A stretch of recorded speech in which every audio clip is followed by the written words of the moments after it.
Olá, querida e amável pessoa da internet, tudo bem por aí? Eu me chamo Leonardo, por favor não reparem na bagunça porque tá começando o podcast Espaço Vazio. E nesse espaço quero te convidar a passar um tempo comigo, aproximadamente 1 hora, ou meia hora, ou 20 minutos, não sei, meu planejamento é sempre falho e errante, para fazer uma filosofia freestyle totalmente abstrata sobre o mundo. Enquanto isso, ouvir um lo-fi de fundo, que é essa música do jovem ansioso do século XXI, né? E no episódio de hoje, episódio 0, episódio de inauguração, bora conversar sobre mudanças?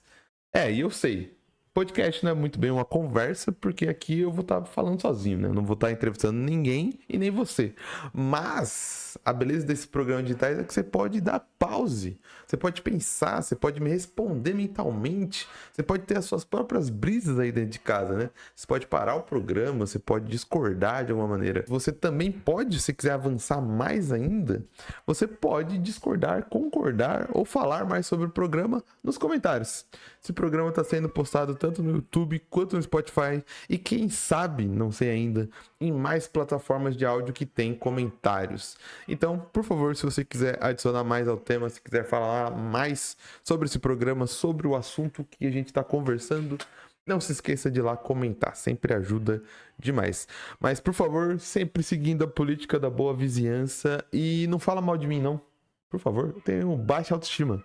Não fala mal de mim na minha frente. Fala pelas costas. Fala com uma pessoa que mora com você. Nossa, olha o podcast desse cara. Esse cara é tão babaca. Olha que tonto esse cara falando. Fala pelas costas. Você vai continuar falando mal. Você vai, de alguma maneira, se sentir melhor. Porque a gente gosta de fazer fofoca. A gente gosta de criticar.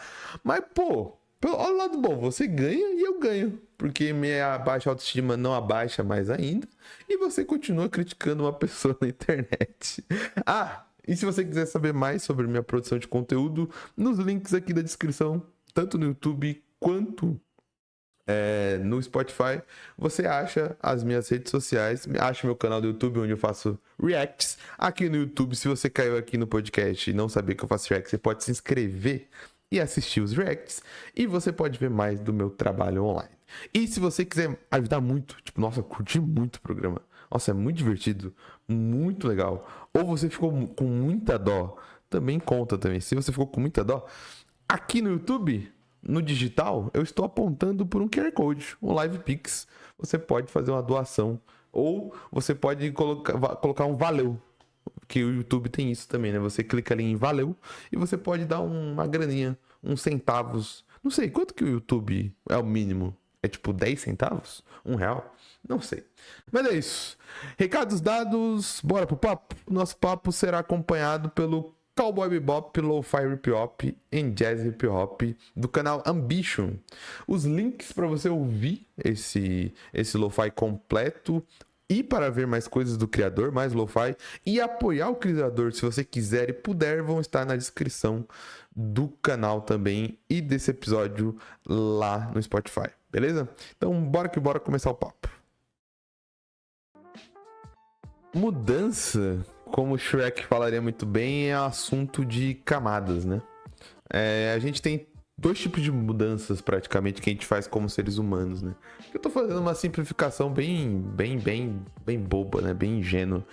Que é uma mudança espacial, que é quando você muda de casa, você muda de contexto, você muda de trabalho, você muda de um apartamento para uma casa, você muda entre apartamentos, você muda de uma casa menor para uma casa maior, você está fazendo uma mudança de espaço, né? Você está mudando o espaço em que você habita, você está mudando o espaço em que você vive. E você tem a mudança comportamental, que é algo mais abstrato, né? É algo que está relacionado aos seus sentimentos, aos seus relacionamentos, ao que você pensa do mundo, ao que você quer do mundo, ao que você quer das pessoas. É uma mudança muito mais difícil de pegar, né? É uma mudança que muitas vezes a gente nem percebe que mudou. E nem as pessoas, né? As pessoas muitas vezes não percebem que nós mudamos, porque é uma mudança que tá totalmente interna e dentro da nossa cognição, né? Tanto que tem muitas vezes as pessoas, quando a gente muda, ou quando as outras pessoas mudam, e a gente encara essas mudanças através de frases, através de discursos, através de brigas, de discussões, as pessoas se surpreendem, né? Porque essas mudanças, elas não são óbvias, elas não são... Você não consegue visualizar elas na materialidade das coisas, né? Essas mudanças estão totalmente internas dentro da cognição dos seres humanos, né? E sempre quando eu falo sobre esse assunto, eu lembro de uma conversa que eu tive com um camarada uma vez na faculdade. Nós dois, a gente frequentou uma universidade pública. E isso traz um detalhe muito importante para nossas vidas, que foi passar numa universidade pública para muitas pessoas é o primeiro passo para sair da casa dos pais, né? Porque a maioria das universidades públicas geralmente não estão localizadas nos grandes centros, vamos dizer assim. Tem muita universidade pública no interior, por exemplo, em São Paulo. Então, a gente fazia uma universidade pública no interior. Lógico, o grande centro tem universidade pública, mas o que eu quis dizer é que as universidades públicas estão espalhadas, né? Não é garantia que você passe numa universidade pública perto da sua casa. E a gente saiu da casa dos pais, né? E a gente tava conversando muito sobre como a volta para casa, nas férias, durante a semana, que era o meu caso, que eu voltava todo final de semana, era meio estranho, né? Porque ir para a universidade pública, sair da casa dos pais a primeira vez, foi a primeira vez que a gente teve o contato, principalmente vindo de famílias bem mais tradicionais, né? Que a maioria de nós vem, assim, né? No contexto brasileiro. A gente tinha o primeiro contato com ter experiência de vida sem uma régua da família ou da comunidade que a nossa família vivia. Então você meio que rebuta a sua vida. Rebuta a sua vida nesse quesito. De que você começa a viver a primeira vez sem ficar pensando muito o que essa família pensaria das suas atitudes. Pô, o que minha família pensaria do que eu tô fazendo agora, né? O que a comunidade pensaria do que eu estou fazendo agora? O que as pessoas contariam para os meus pais do que eu estou fazendo agora? Isso não tem muito peso, porque você rebutou, você foi para uma nova cidade, você está em outro contexto. E o que eu digo, cara, é do cotidiano, de verdade. Muitas vezes, principalmente a galera mais reacionária, pensa isso para a universidade pública no exagero, né? Não, que as pessoas vão para a universidade pública e viram maconheiras, começam a abusar de substâncias, viram drogadas. E não, eu tô falando do cotidiano mesmo, da questão de expressão. Das coisas mais rotineiras, sabe? De você poder tomar as atitudes mais bobas e mais cotidianas pela sua régua. Você começar a construir a sua régua. Por exemplo, eu dou um exemplo.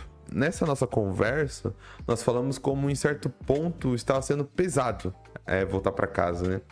É que essa visita aos parentes, de alguma maneira, fazia com que a gente voltasse para uma régua. A gente perdesse uma liberdade que a gente tinha ganhado ao passar a universidade. Que quando a gente voltava, a gente percebia que a gente tinha que se expressar de uma maneira diferente que a gente se expressava dentro da universidade. Dentro daquele contexto onde a gente estava se desenvolvendo como adultos, né?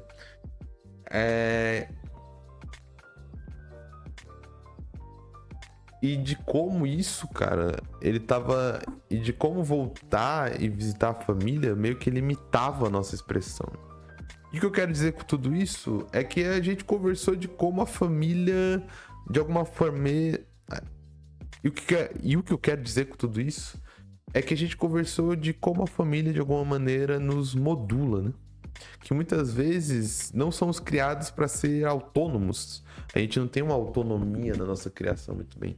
A gente não tem uma independência na nossa criação muito bem. Mas muitas vezes a gente é criado para replicar o que observamos em casa ou replicar o que os nossos criadores querem que a gente replique. E não entenda mal, essa conversa de autonomia e independência não é uma conversa de largar tradições, famílias, jeitos. Não é uma questão de abandonar a família, de não querer ver mais a família. Porque, por exemplo, a família, inclusive, é que bancava a gente, né? Inclusive, a família é um ente que a gente amava, a gente gostava da nossa família, a gente não tinha super ódio pela família.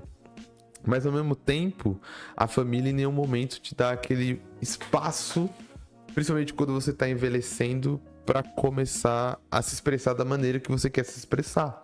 E, de novo, não é nesse estereótipo reacionário de tipo, virou comunista, virou feminista, virou não sei o que, quer se filiar ao PCB. Não, eu falo do jeito de rir, de se expressar, ou até de chegar ao mundo.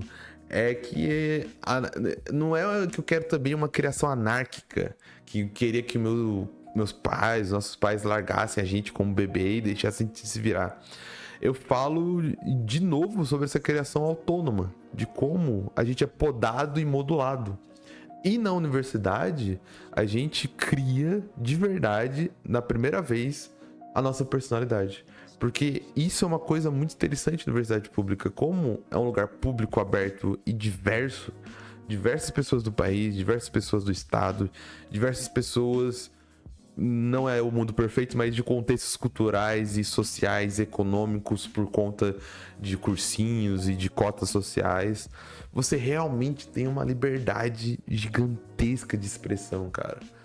Na universidade que a gente frequentava, não uma universidade muito grande, e você tinha roda de capoeira, você tinha grupo feminista, se você quiser, você tinha grupo de movimento negro, você tinha grupo político, você tinha grupo de Magic, você tinha grupo bíblico, você tinha grupo de economia, você tinha grupo de tudo, literalmente.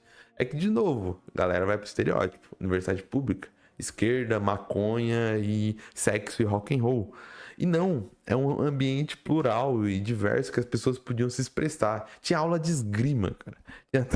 Tinha aula de esgrima. Tinha orquestra. Eu participei, inclusive. Eu fui membro da orquestra experimental da minha universidade, porque eu toco violino. E eu fui membro durante um ano e meio da orquestra experimental da universidade que eu frequentava. Então você tinha muito, muito espaço para se expressar. Só que quando você voltava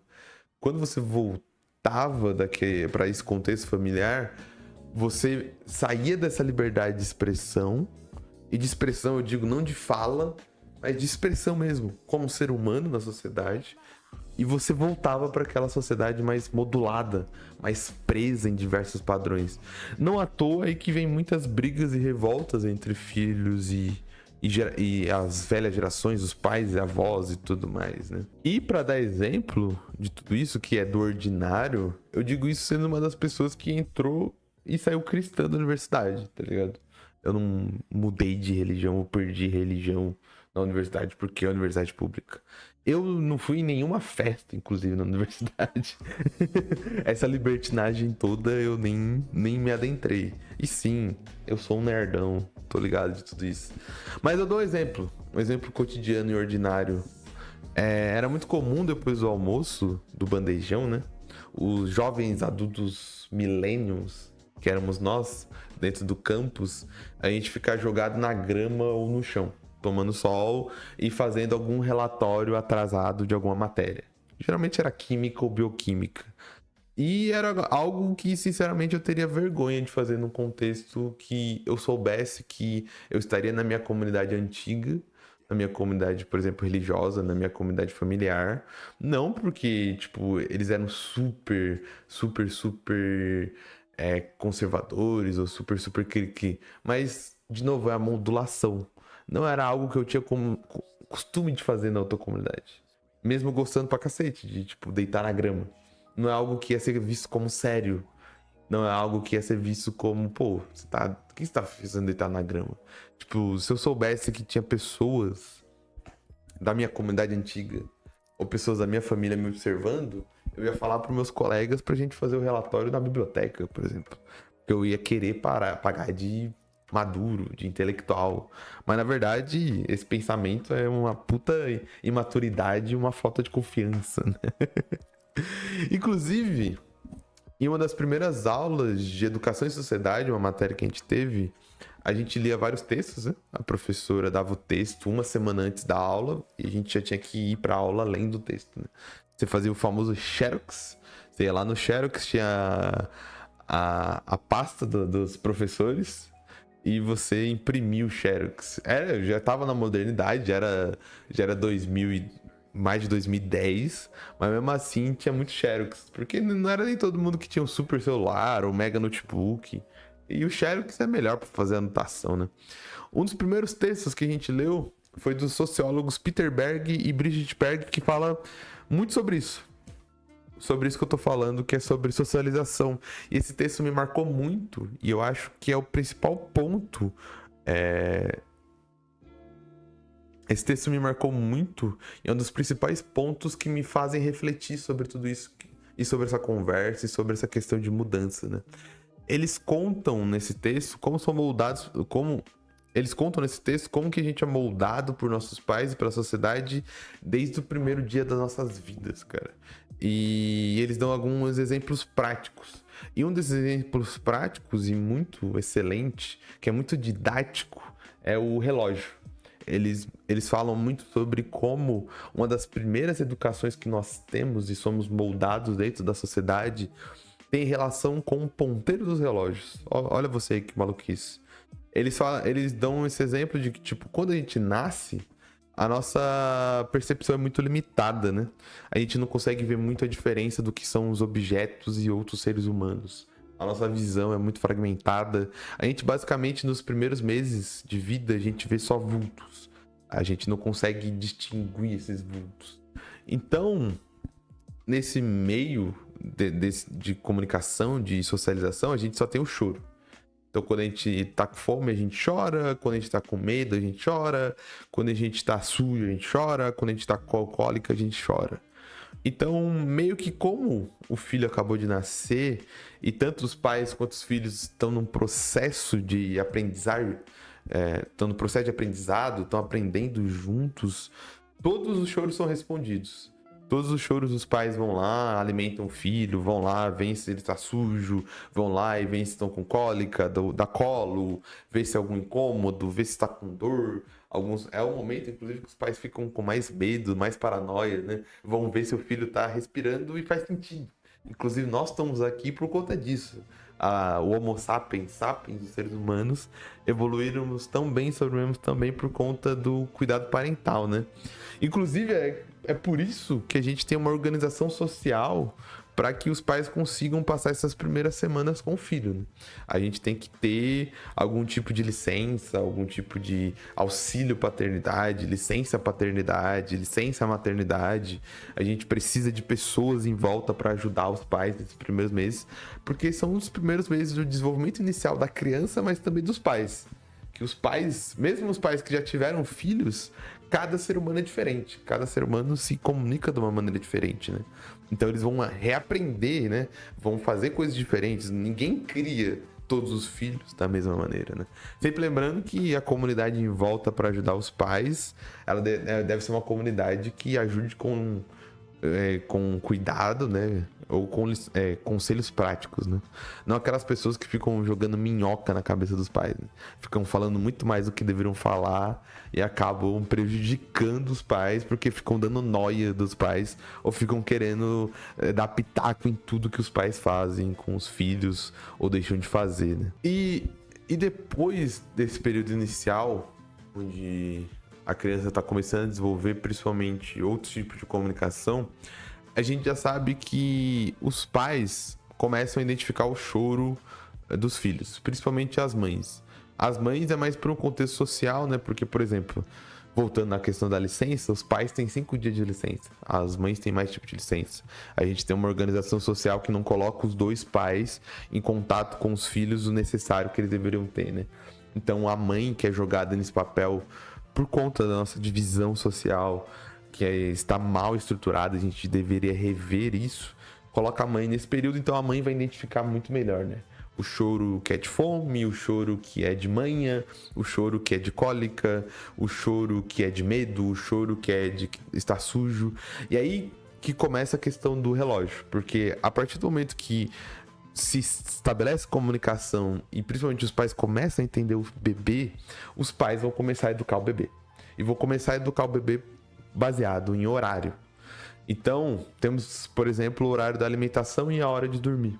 É nesse momento que os pais vão parar aos poucos de responder todos os choros e vão começar a modular e a socializar a criança nos horários que nós temos socialmente. Então, anteriormente, o filho chora, a mãe alimenta.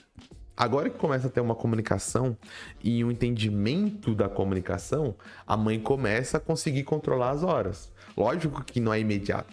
A mãe não vai deixar o bebê com fome. Nenhuma mãe é louca de fazer isso, tá ligado? Mas ela pode ir segurando. Então, tipo, ó, antes acordava 3 horas pra comer, já acorda um pouquinho mais tarde. Já vai empurrando cada vez mais e quando você vê, o bebê já tá acostumado e começa a se alimentar no mesmo horário do café da manhã dos pais, tá ligado? O choro, o dormir é a mesma coisa. Nos primeiros meses, o bebê decide quando ele vai dormir ou quando vai dormir. E os pais até agradecem quando ele dorme. Mas a partir do momento que ele vai envelhecendo, os pais começam a modular o sono. Os pais começam a, por exemplo, começou a anoitecer e o bebê já quer dormir umas 4, 5 horas da tarde. Os pais, de alguma maneira, com alguma brincadeira, com alguma coisa, faz com que o bebê fique acordado para o bebê ir dormir um pouquinho mais tarde. Não vai dormir 5 horas e acordar 4 horas da manhã. Dorme umas 7 horas e acorda mais tarde.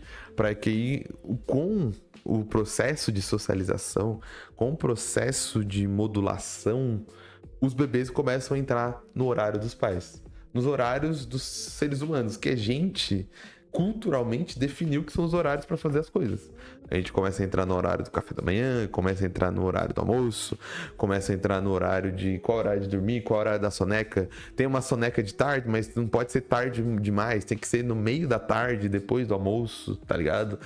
Pode almoçar, mas não pode almoçar tão cedo próximo do café, mas nem tão tarde próximo da janta. É louco isso, mas esse é um processo que todos nós passamos, né? Processo de modulação, processo de socialização, um processo de educação baseado no ponteiro dos relógios, baseado nos horários que nós definimos para as atividades dos seres humanos, né? Aí aos poucos, principalmente com o surgimento da fala, criança aprendendo a falar, entendendo melhor as comunicações sociais, entrando mais na cultura, a gente vai modelando cada vez mais os nossos instintos e sentimentos a esses acordos sociais. Isso continua na escola, por exemplo. A escola é toda estruturada nisso também e, de novo, no relógio. A escola tem horário para entrar, a escola tem horário para sair, cadeiras uma atrás da outra, hierarquia, tudo isso tem um motivo. Não seja ingênuo, tudo isso tem um motivo. A questão de você ter horário para entrar, se você entrar atrasado, você tem punição. Você tem horário para comer. Você tem que ficar sentado enquanto o professor está em pé. Você está sempre um atrás do outro. Tudo isso é socialização. E a socialização é feita através de diversos acordos sociais e aprendizados indiretos, né? Não são só acordos diretos. Essa questão toda do relógio, essa questão toda da escola, não é dita para você que está sendo feita. Isso está sendo feito de maneira indireta, é um aprendizado indireto, é um currículo não escrito, é uma educação não escrita de socialização, né? E lógico que em algum aspecto isso é essencial. Nós seres humanos, a gente não nasce pronto e a gente precisa de acordos e socialização para aprender e principalmente para evitar a barbárie. Mas o assunto principal aqui não é que a gente não deveria ter educação, mas é que, de alguma maneira, a nossa sociedade ainda não sabe muito bem os nossos contextos familiares, a gente não conseguiu muito bem, e aqui eu tô generalizando muito, e talvez usando até de maneira até pessoal, decidir o momento onde vai começar a entrar a independência e autonomia. E não entenda independência e autonomia como liberdade para fazer tudo. Mas eu tô falando aqui principalmente independência e autonomia para o começo de desenvolvimento de uma personalidade. A pressão social e familiar para seguir os padrões continuam ao infinito. Tipo, lógico, a criança nasceu, a criança não sabe de nada, a gente precisa modular o comportamento. Eu preciso ensinar para ela o que é café da manhã, o que é almoço, aonde fazer cocô, como limpar o bumbum, o que falar, como falar com as outras pessoas, como ser educado, como ser respeitoso. Isso é essencial. Mas o problema é que isso continua indefinitivamente. A gente não sabe muito bem em que momento a gente começa a construir essa autonomia e aí essa liberdade, né? E aí que entra, por exemplo, alguns lugares como o campus universitário. vira um ambiente essencial para a libertação dessas pessoas. E, de novo, é uma libertação metafórica, não é uma libertação revolucionária, não é algo super revolucionário, super fora da realidade. É uma libertação dessa modulação, a libertação de tipo, ó, agora pela primeira vez eu posso definir o que eu acho ou não certo, o que eu quero ou não quero, o que eu posso ou o que eu não posso me expressar, para aí eu construir uma identidade. E isso, logicamente, é um momento de mudança, uma mudança extremamente profunda, né? Principalmente se você possui um núcleo familiar controlador. E eu acho que é aí que entra a questão da galera mais reacionária. Porque é essa galera mais reacionária que vai criar pessoas extremamente de maneira controladora, fundamentalista. E essas pessoas nem foram perguntadas se querem ser criadas nessa cultura. E essas pessoas, quando passam numa universidade, por exemplo, é o momento que elas vão se libertar, tá ligado?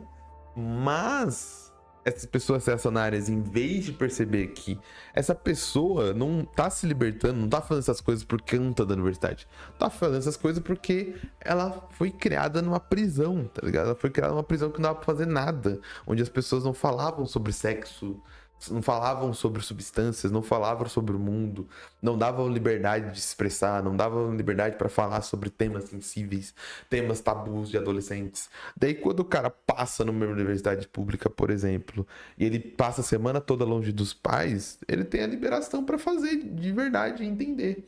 Ele vai lá, entende, e felizmente ou infelizmente, às vezes é bom, às vezes é ruim, porque ele vai aprender com outros jovens que não aprenderam. E a gente acaba perdendo o nosso papel de adultos, de ensinar a nova geração, né? De conversar, de entender. Cara, cada vez mais a gente entende que quanto mais você fala sobre o assunto, mais você mata a curiosidade e menos instigado o jovem fica aí atrás daquilo e principalmente a se revoltar com essa situação, né? E essa mudança, ela é essencial, né? E não é só a mudança, mas é nesse momento que aprendemos algo melhor do que mudar. É aprender sobre a possibilidade de mudança. Esses momentos de ir para um campus universitário, aqui que eu tô dando exemplo pessoal, mas você pode ter outro exemplo, pode ser o primeiro emprego, pode ser a primeira vez morando sozinho, pode ser no casamento. É quando você aprende que é possível mudar. É quando aprendemos que a gente não é predefinido. A gente não nasce com um caminho determinado, a gente é fruto de uma construção biológica, mas uma construção biológica que não é determinística. É uma construção biológica que se comunica com uma construção cultural. E daí sai essa transmutação louca que a gente chama de Homo sapiens sapiens, que é o único animal que possui cultura. Para ilustrar toda essa brisa filosófica, eu vou usar dois exemplos pessoais. Um bem banal, bem bobo, e outro um pouquinho mais complexo. Mas não tão sério assim. Eu acho, pelo menos, que não tão sério assim. Primeiro de tudo, quando eu morava com meus pais lá no reino distante de Osasco, a minha casa tinha uma tradição mais ou menos nos finais de semana. A gente tinha um jantar diferente, tá ligado? Durante a semana, era como toda família média brasileira. Guarnições com mistura, tá ligado? Arroz, feijão, mistura e uma salada de vez em quando. Mas no final de semana, principalmente na noite de sábado, o meu pai sempre fazia alguma coisa diferente.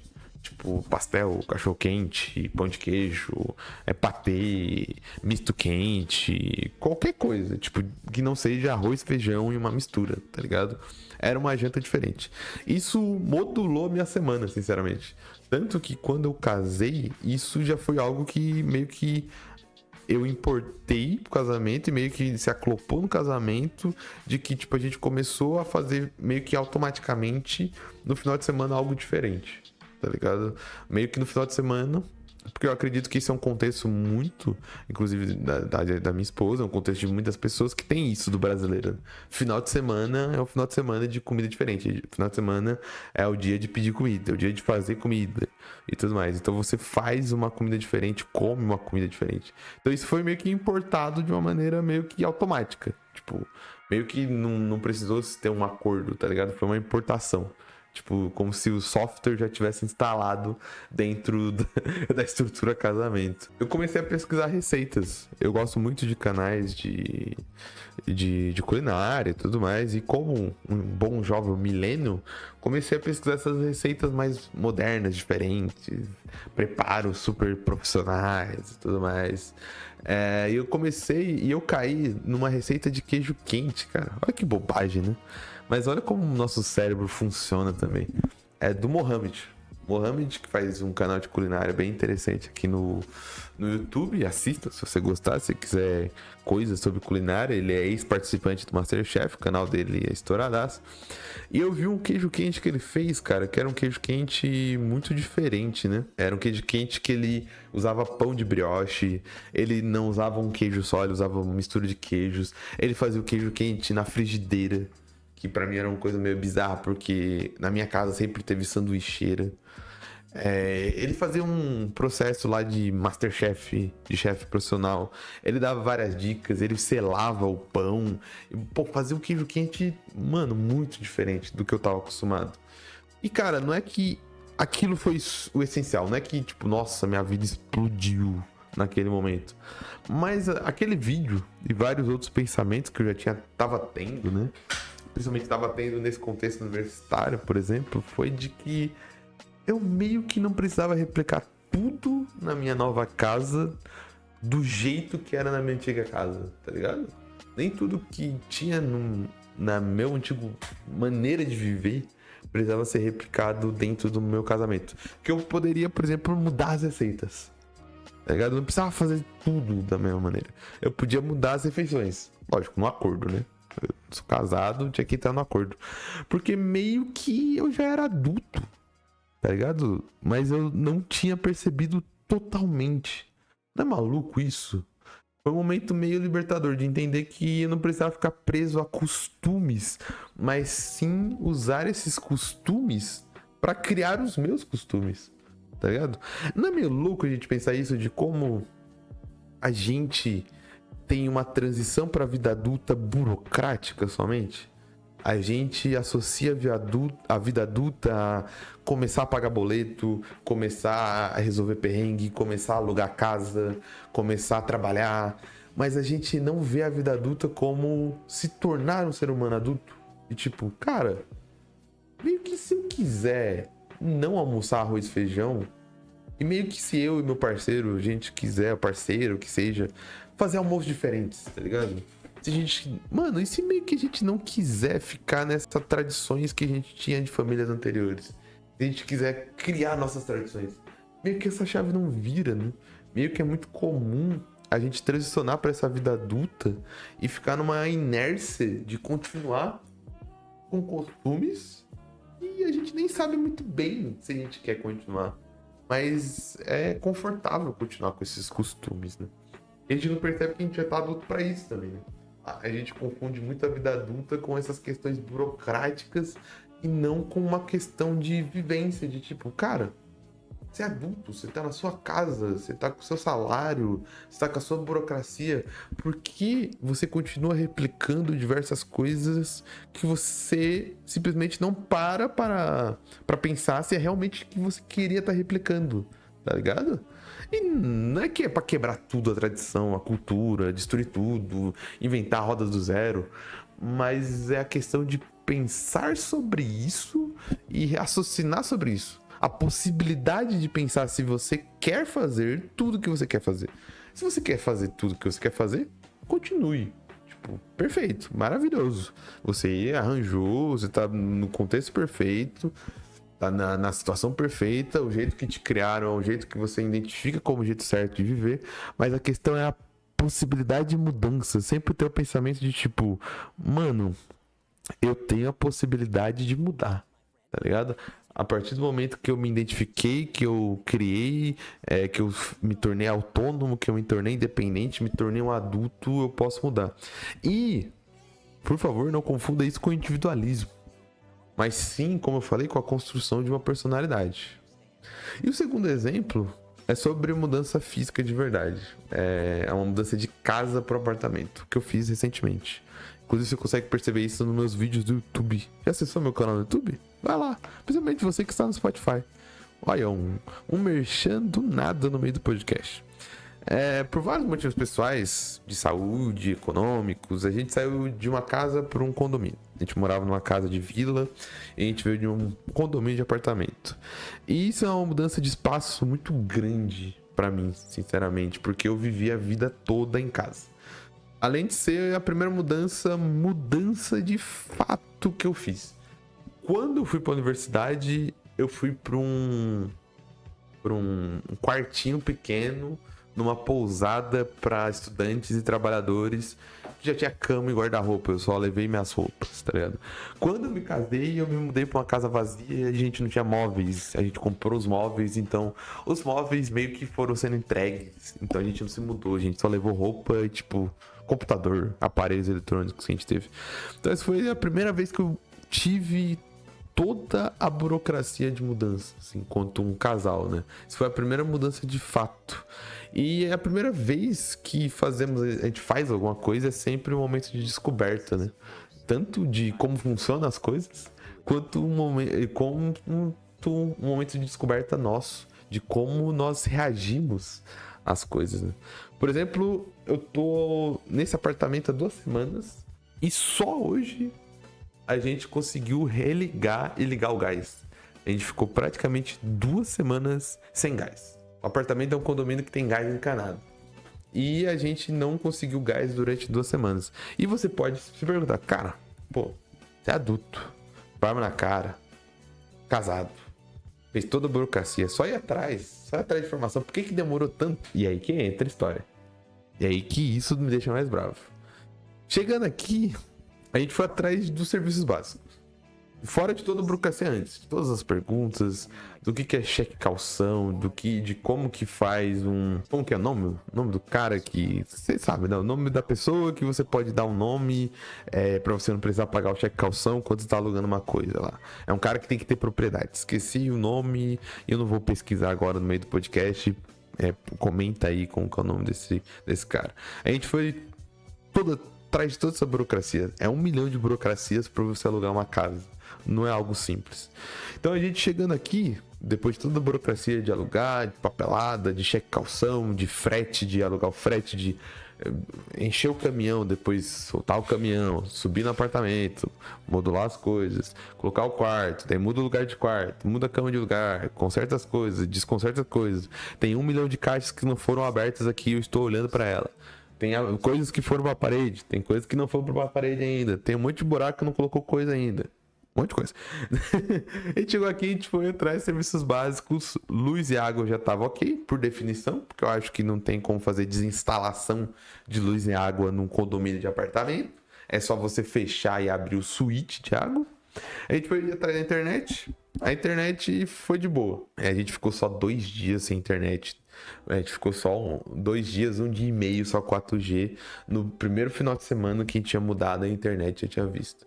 Daí, no caso, ficou o gás. Mas aí que começa a saga do gás. E é curta, mas eu preciso exagerar porque isso aqui é um conteúdo pela internet e eu preciso desabafar. Quando terminou a instalação da internet, eu fui atrás de informação sobre o gás. Mandei mensagem para as pessoas que estão responsáveis pelo condomínio.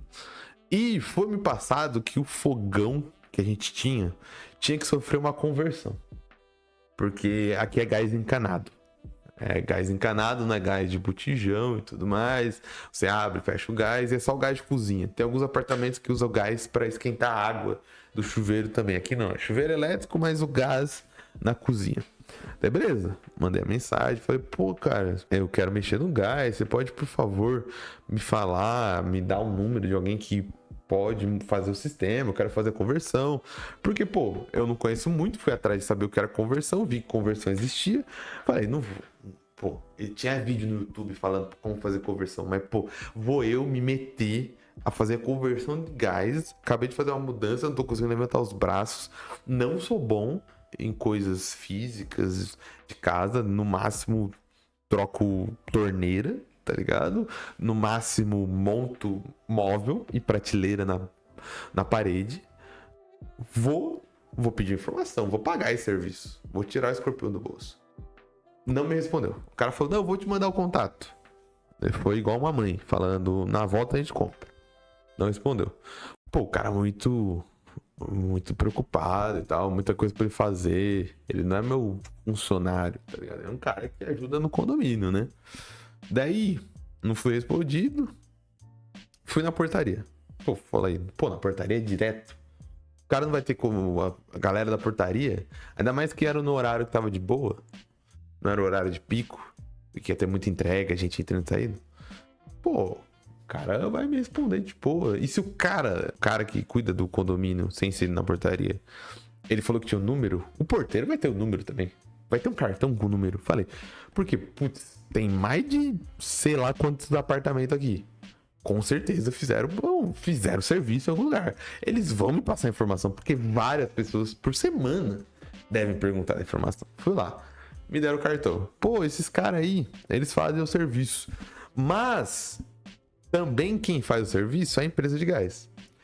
E me deram a informação com o E, não com ligue na empresa de gás. Me deram a informação com o, quer dizer, não com o E, né? Com o.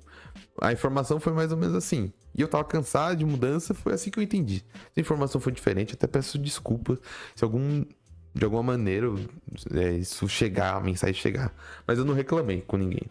Mas se alguém ver eu reclamando online aqui, já peço desculpa de imediato.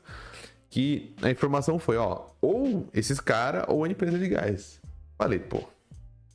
Tava cansado, falei, vou na empresa local, pô. Por que eu vou dar dinheiro pra uma empresa multimilionária?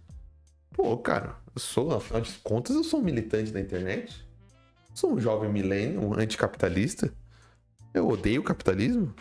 Não vou dar minha empresa, não dar o meu dinheiro pra empresa de gás. Eu vou mandar mensagem pro cara do gás local. Eu vou incentivar o empreendedorismo local porque eu quero ajudar a desenvolver a galera que trabalha na minha cidade pequena, 50 mil habitantes. Eu vou mandar mensagem. Fui lá, mandei mensagem. O cara, inclusive, eu como jovem militante anticapitalista do Twitter, podia nem ter mandado mensagem, porque fui mandar mensagem pro cara, a foto do cara era 8 de janeiro. Dia Nacional do Patriota. Com a bandeira do Brasil. Ou seja, o cara que apoiou o golpe. Eu falei, não, vou ajudar, mano. O cara, empresário local. Às vezes tá no WhatsApp. O cara, às vezes, acontece. Votou no Bolsonaro. Acreditou em fake news. QAnon. Não importa. Eu quero, ajudar, pagar o serviço e ter meu gás pra fazer meu café. Mandei mensagem. Peguei as informações. Falei pro cara o que tinha, o que não tinha e marquei a visita. A visita ia ser marcada 2 dias depois de que a internet foi instalada. Eu falei, putz, menos de uma semana. Internet, gás, chuchu, beleza, perfeito. A mudança tá tudo dando certo, nossa. Falaram que é difícil. Mas tá dando fácil. Daí, o que foi que aconteceu? Chegando no dia da mudança, no dia do atendimento, eu não estava aqui. Quem estava aqui na visita era minha esposa. O cara chega pra minha esposa. Eu aqui estou dramatizando, não sei como aconteceu a cena, porque eu não estava aqui. Ele chega aqui, olha o gás, olha o apartamento, olha o fogão e fala: é só a empresa do gás que pode religar o gás. Vocês vão ter que entrar em contato com a empresa. A gente não pode fazer o serviço. Ou seja, o cara no WhatsApp podia ter me passado essa informação. As informações atrás podiam ter sido me passadas. Essa informação podia ter sido me passada antes. Eu fui perguntar 2 vezes, 3 vezes. Eu perguntei para pessoas diferentes. Tipo, eu quero ligar meu gás. Como que eu faço? A resposta foi: eu tenho contato. Na volta, a gente compra o contato e eu te passo o contato. Não, tem esse cartão. Liga pro cara do cartão ou pra empresa de gás. O quero deixar registrado o ou. Porque quando você fala ou, quer dizer que os dois funcionam. Daí, mandei mensagem pro cara, marquei a visita e o cara falou: não, chefe. E eu falei. O cara sabia que era condomínio. Porque eu mandei meu endereço. Endereço tal, condomínio tal, apartamento tal, torre tal. Ele podia ter falado pro WhatsApp, falado: chefe, meu patrão, você tem que entrar em contato com a empresa de gás. A gente só faz isso em outros sentidos. Não. O cara marcou a visita. Fez a visita de 5 minutos. Falou que tinha que entrar em contato com a empresa de gás. Virou e falou: e a visita técnica é R$150. Exatamente. R$150. Tô falando bem perto do microfone pra você entender. R$150 pro cara virar e falar: você tem que ligar na empresa de gás.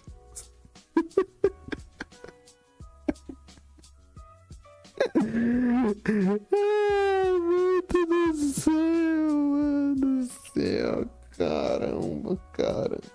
Fora, mano do céu. E corta. Mais uma vez, eu ligando pra empresa de gás. Ou seja, corta o fator que eu vou atrás.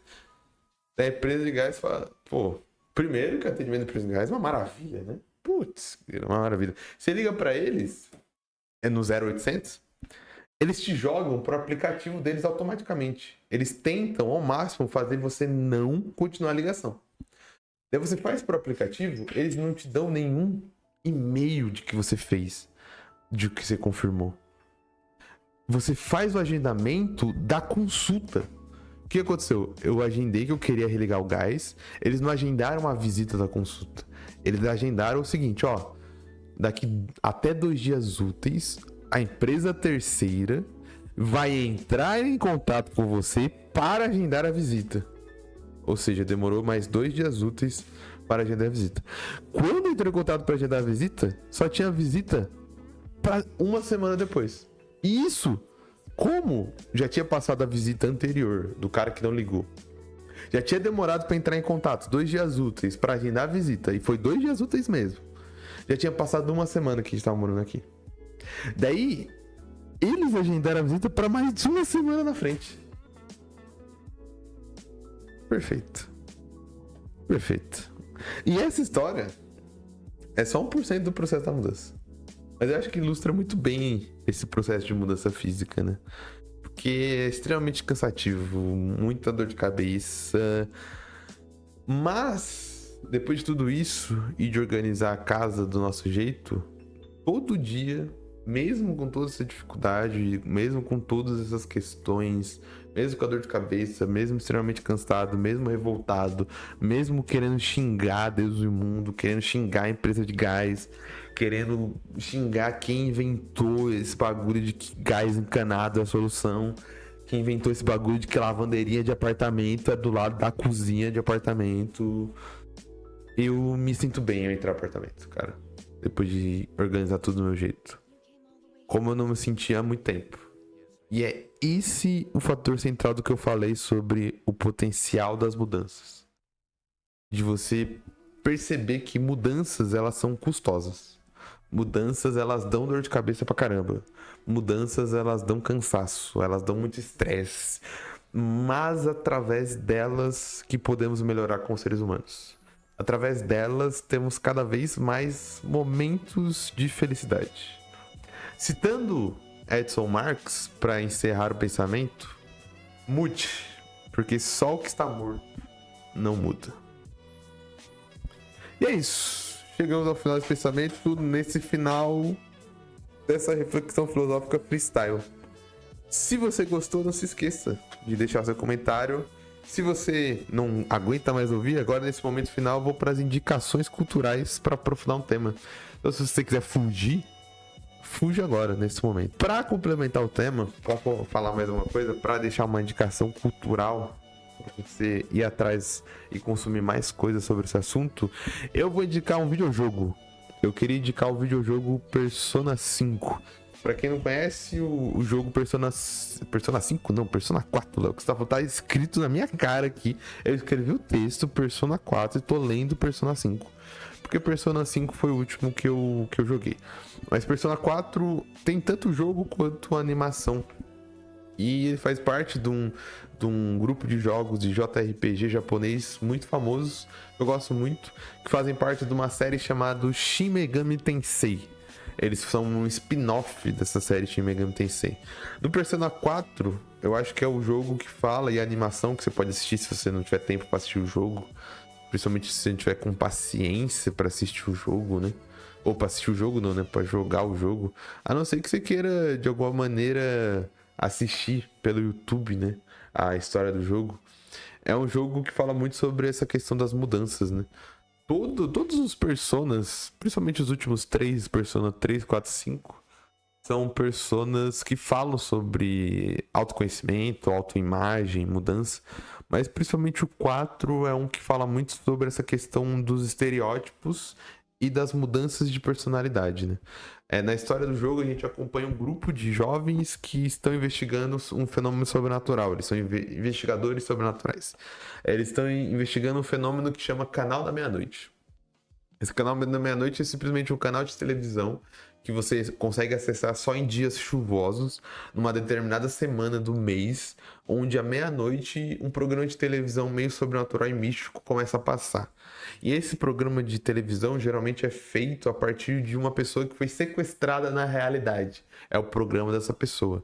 E é o programa que é feito basicamente pela sombra, no jogo chama, dessa pessoa, né? Chama de Shadow no inglês, né? E essa sombra nada mais é do que o conflito de personalidade que essa pessoa tem com os estereótipos, o que ela precisa manter na sociedade, o que ela vive na sociedade e que muitas vezes ela não quer viver, né? Por exemplo, tem uma das personagens principais, não dando muito spoiler, que ela é a garota tradicional, perfeita do estereótipo que nós como sociedade vemos, principalmente de uma garota japonesa, por exemplo. Ela é a garota mais bonita da escola, todos os meninos amam ela, todo menino quer namorar com ela. Ela é de uma família conceituada na cidade, ela vai herdar um negócio da família. Mas ao mesmo tempo, ela não quer ser nada disso. Só que ela tem que viver com essa máscara de que ela é a garota perfeita. Ao mesmo tempo, ela quer ser uma garota que vai construir a própria realidade. Ela está presa nessa máscara. Essa máscara de perfeição, na verdade, não traz coisas boas para ela. Traz, na verdade, coisas negativas. Traz pressão estética, pressão de comportamento, pressão de que ela tem que ajudar os pais a qualquer custo dentro do negócio deles e tudo mais. E o jogo fala muito sobre como enfrentar essas sombras é essencial para sobreviver. Porque a questão do jogo é, se o Canal da Meia-Noite durar até o final, toda a semana, se a sombra não for derrotada, a pessoa morre. Então, basicamente, no contexto do jogo, você tem que derrotar a sua sombra, que é a sua máscara, né?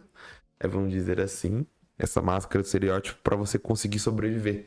Porque senão essa sombra vai te sufocar e vai te matar. É um excelente jogo.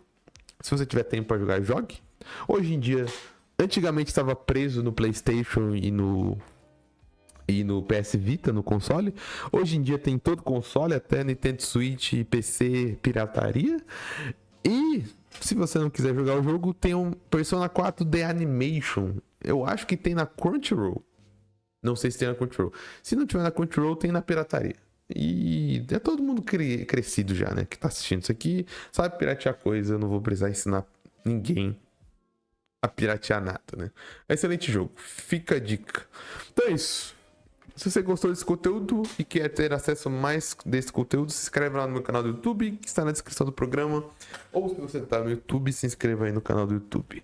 Além de se inscrever aqui, você pode me ouvir lá pelo Spotify, pode me seguir no Spotify, só procurar por podcast ou Espaço Vazio.